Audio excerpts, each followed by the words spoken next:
மூத்த பத்திரிகையாளரும் புதிய தலைமுறை முதுநிலை ஆசிரியருமான விஜயனிடம் தமிழக காவல்துறையினர் விசாரணை நடத்தினர். இப்போ இதுல விஜயனோட ரோல் என்னன்னு பார்க்கணும். அந்த வேலை என்னன்னா, நம்ம எல்லாரும் சேர்ந்து தாவேக அரசை கவிழ்க்க பண்ண போறோம். எஸ், எங்க, யாரு, எப்போ? தாவேகாவினுடைய அரசாங்கத்தை கவிழ்ப்பதற்காக ஒரு 35 கோடி ரூபாய்க்கான குதிரை பேரம் நடந்துச்சுல, அதுல இந்த திருநாவுக்கரசு போன்ற நபர்களும் அரெஸ்ட் பண்ணி வச்சிருக்காங்கல்ல, அதுல இப்போ விஜயன் அவர்களும் சேர்க்கப்பட்டு விட்டார். இந்த ப்ராஜெக்டுடைய பேர் என்ன தெரியுமா?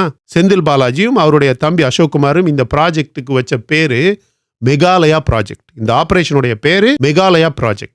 அட பேயில போ, நீ புரோக்கரா? நீ அந்த மாதிரி புரோக்கரா? நீ புரோக்கர் பையல அடுத்து கிழிச்சுடுவேன். நாமளும் நாலா பக்கத்துல இருந்து போன் பண்ணி என்னதாங்க நடக்குது, யாருங்க இவராங்க, எப்படிங்க? அட பாவி, ஆளை பார்த்தா டம்மி பீஸா இருக்க, பயங்கரமான ஆளா இருக்கேடா. இந்த திருநாவுக்கரசுக்கு விஜயன் பல வாய்ஸ் நோட் அனுப்பிச்சிருக்காரு. வெறும் சாட் மட்டும் இல்ல, voice note. Hello my bye, over over. உடனே டைனிங் ஹாலுக்கு வரணும். Over over. நான் இங்க தான் இருக்கேன். Over over. எங்க இருக்கு ஓவர் ஓவர்? உங்க புடனைக்கு பின்னால தான் நிக்கிறேன். Over over. உனக்கு அந்த கான்வர்சேஷனை படிக்கும் போதே உனக்கு ஒரு ஐடியா கிடைக்கும்ல, இது நியூஸுக்கான கியூரியாசிட்டியா இல்ல இந்த கான்ஸ்பிரசியில பங்கெடுக்கிறதுக்கான ஆர்வமா என்று. எந்த மாதிரி தில்லான வேலையை பார்த்திருக்கிற கில்லியானி. இந்த குதிரை பேர விவகாரத்தில் நமக்கு கிடைத்த பிரத்யேக தகவல் என்று விஜயன் ஏன் புதிய தலைமுறையில் இந்த ஸ்டோரியை பிரேக் பண்ணல? இப்போ அந்த சதியில் வந்து இவரும் one of the he is part of that conspiracy. என்னடா வேலை பார்த்திருக்க நீ? டெய்லி ரெகுலரா விஜயனுக்கும் அந்த திருநாவுக்கரசுக்கும் உரையாடல் இருக்கு. மைக் 1, மைக் 2, மைக் 3 எல்லாரும் வாங்கடா. இன்னைக்கு என்னங்க மேகாலயா ப்ராஜெக்ட்ல என்ன டெவலப்மெண்ட் அப்படின்னா, இன்னைக்கு ஒரு 2 பேரும் ஸ்கெட்ச் போட்டிருக்கோம். ஒருத்தன் ஈஸியா மாட்டிடுவான், இன்னொருத்தன் கொஞ்சம் தூக்குறான். இப்படிதான் உரையாடல். இவ்வளவு நாளா நல்லவே மாதிரியே டீல் பண்ணேடா, நாசமா போற நண்டு மண்டக்காரா. நான் சென்னை மாநகர காவல்துறையின் மூத்த அதிகாரிகளிடம் பேசினேன். எவிடன்ஸ் இல்லாம இவரை கூப்பிட்டு ஹாரஸ் பண்ற அளவுக்கு நாங்க முட்டாளா சார்? ஒரு 2 ஆடியோ எடுத்து வெளில ஒன்றும் திருநாவுக்கரசு ஃபோனில் ஆடியோ இருக்குது. கேஸோட இன்வெஸ்டிகேஷன் டேமேஜ் ஆகிட போதுன்னு அமைதியாக இருக்காங்க. வரும் அடுத்தது தான் ஓவரா கூனிங்கன்னா ஆடியோ வெளில வந்துடும். இங்க மாட்டினா சீவலு, இங்க மாட்டினா சிதறலு.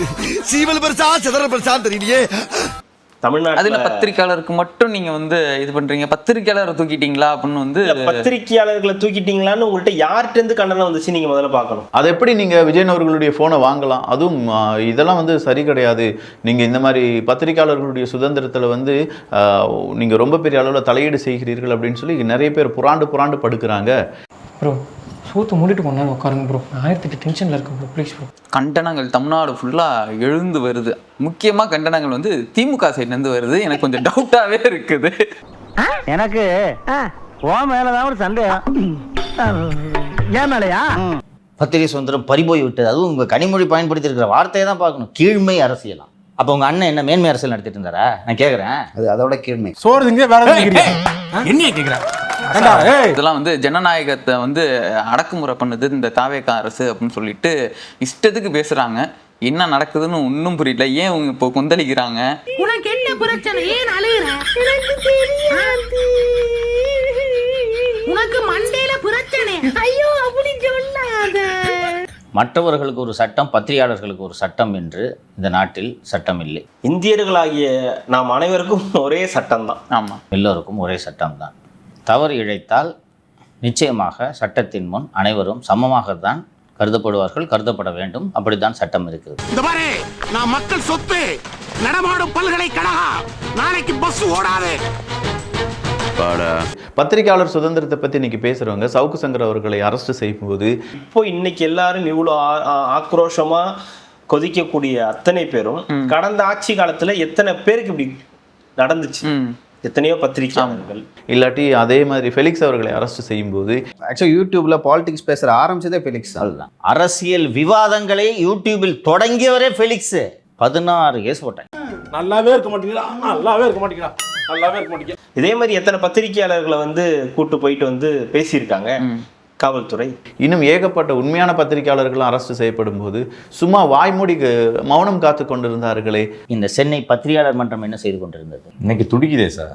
அப்பெல்லாம் என்ன பண்ணியிருக்கீங்க? எத்தனை பேருக்கு நீங்க வந்து கண்டனங்கள் தெரிவிச்சிருக்கீங்கன்ற கேள்விதான் இப்போ மக்கள்கிட்ட இருந்து வருது. அப்படின்னா நாங்கள் தாம் தூம்னு குதிப்போம், அது திமுக ஆட்சியின் போது அப்படியே சைலண்டாக மாறிடுவோம். எவனாவது வேற ஒருத்தன் வந்தானா தாம் தூம் தாம் தூம் தாம் தூம் டான்ஸ் ஆடிக்கிட்டே இருப்போம். உண்மையிலே எனக்கு அவ்வளோ கோவம் வருது இல்லையோ, உங்களுக்குலாம் வெக்கமாவே இல்லையான்னு கேட்குறேன். நான் உனக்கெல்லாம் வெக்கமே இல்லையாடா, சோறு தானே திங்கிற. பத்திரிகை சுதந்திரம் இன்னைக்கு வந்து பேசுறீங்களே. 18 மாசத்துக்கு முன்னாடி இதே அண்ணா யூனிவர்சிட்டி FIR லீக் வழக்குல 12 ஜேர்னலிஸ்டுக்கு சம்மன்ஸ் அனுப்பி 3 பேருடைய போனை பறிமுதல் பண்ணிச்சு அன்னைக்கு ஆட்சியில இதே திமுக. அன்னைக்கு இவங்க என்ன சொன்னாங்க தெரியுமா? விசாரணைக்கு தேவை அப்படின்னு சொன்னாங்க. இன்னைக்கு பிரஸ் ஃப்ரீடம்னு கத்துறாங்க. சென்னை பத்திரிகையாளர் மன்றத்தை பத்தி பேசுறதுக்கு ஒண்ணு இல்லை, அவங்க மானயினம் இல்லாதவங்க அதில் இருக்கவங்க. இந்த மாதிரி ஒரு ஆளுக்கு ரோல் இருக்கு, ஒரு வழக்குல புலன் விசாரணையில் ஒரு ஜேர்னலிஸ்டுக்கு ரோல் இருக்குது தெரிய வருது. காவல்துறை அப்ப ஜேர்னலிஸ்ட் அவர் விசாரிக்காதமான விட்டு போயிடணுமா? உனக்கு வந்தா ரத்தம், எனக்கு வந்தா தக்காளி சட்னா. இந்த அரசின் MLA-க்களை விலைக்கு வாங்குறதுக்கு ஒரு 10 பேர் சேர்ந்து சதித்திட்டம் தீட்டினா பிதாவே இந்த பாவிகளை மன்னியும்னு சொல்றதுக்கு ஏசுநாதரா அரசாங்கம் நடத்திட்டு இருக்காருங்க.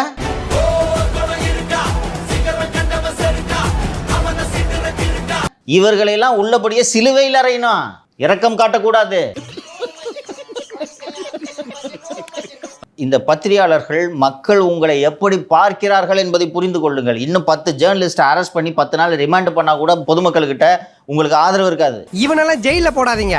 50-60 பேர் சாப்பிட வேண்டிய சாப்பாட்டை ஓண்டியெல்லாம் தின்னு தீர்த்துடுவான். எங்க சைக்கிள் கம்பெனில வேலைக்கு சேர்த்து விடுங்க. கருணை இருக்காது, பரிதாபம் இருக்காது. ஏனென்றால் நீங்கள் உங்கள் கடமையில் இருந்து தவறி சிஎம் கூட வாக்கிங் போய் போட்டோலையா எடுத்துக்கிட்டு இருந்தீங்க. நீங்க இதுல உலக புகழ் பெற்ற பத்திரிகையாளர் வேற சொல்லிக்கிறது. இன்னொன்னு, முதல்வர் கோணத்துல இருந்து இதை பாருங்க. ஒரு பெரும் போராட்டத்திற்கு பிறகு கட்சி ஆரம்பிச்சு முதல்வர் நாட்காலியில வந்து உட்கார்ந்துருக்கேன். யாச்சியை கவுக்கிறதுக்கு ஒரு 30 MLA-வை என் கட்சியிலேருந்து நீங்கள் தூக்குறதுக்கு எல்லாம் சேர்ந்து சதித்திட்டம் போடுவீங்க. வேடிக்கையா பார்த்துட்டு இருப்பாரு முதலமைச்சராக இருக்கிறவரு இவ்வளோ அதிகாரத்தை வச்சுக்கிட்டு. என் நெத்திய நல்லா பாருங்க, இதுல கேனப்பைய அப்படின்னு எழுதியிருக்கா இல்ல? அப்ப நான் என்ன இழிச்ச வாயனாடா? இழிச்ச வாயனா? இன்னும் கைது படலம் நீளும் அப்படின்னு சொல்றாங்க. உங்க மனசுக்குள்ள மரண பீதி இருக்கிறது என் கண்ணுக்கு கண்ணாடி மாதிரி அப்படியே தெரியுது. அதே பீதி என்கிட்ட ஹெவியா இருக்கத்தான் செய்யுது. அதை வெளிக்காட்டிக்கிறாம நம்ம அரசியல் பண்ணணும், புரியுதா? இது ஏதோ முற்றுப்புள்ளி வைக்கிற மாதிரி இல்ல, கமா போட்டு ஆரம்பிக்கிற மாதிரி தான் வந்து இருக்கு. இன்னும் நிறைய கைதுகள் இல்ல நிறைய விசாரணைகள் வளையத்துக்குள்ளார நிறைய பேர் வந்து வருவாங்கன்றது தான் தகவலா இருக்கு. சிக்கிட்ட சிரிச்சபடி சாக வேண்டியதான். ஐயா ஐயா, நடந்தது என்னன்னு ஆரம்பத்துல இருந்து ஆர்டரா சொல்லிடுறையா, அவசரப்பட்டு என்ன எதுவும் பண்ணிடாதீங்க. தப்பு ஏமால கிடையாது சாமி, நான் வெறும் அம்பு.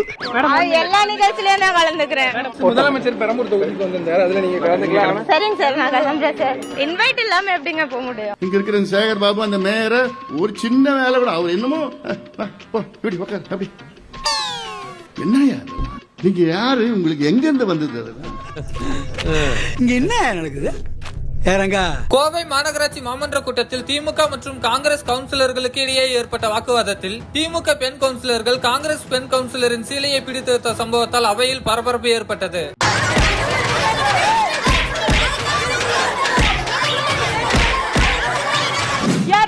பேர் வந்தாலும் என்கிட்ட மோத முடியாது. ஒத்தைக்கு ஒத்தையா வந்து என்கிட்ட நின்னு பாருங்க. என்ன நினைச்சிட்டு இருக்கீங்க? எங்களுடைய மாண்புமிகு முதலமைச்சர் விஜய் சாருக்கு இந்த விஷயம் தெரிஞ்சதுன்னா உள்ளத்துக்கு போடுவார். காங்கிரஸ் காரி மேல கை வச்சிருக்கீங்க, சும்மா விட மாட்டோம்.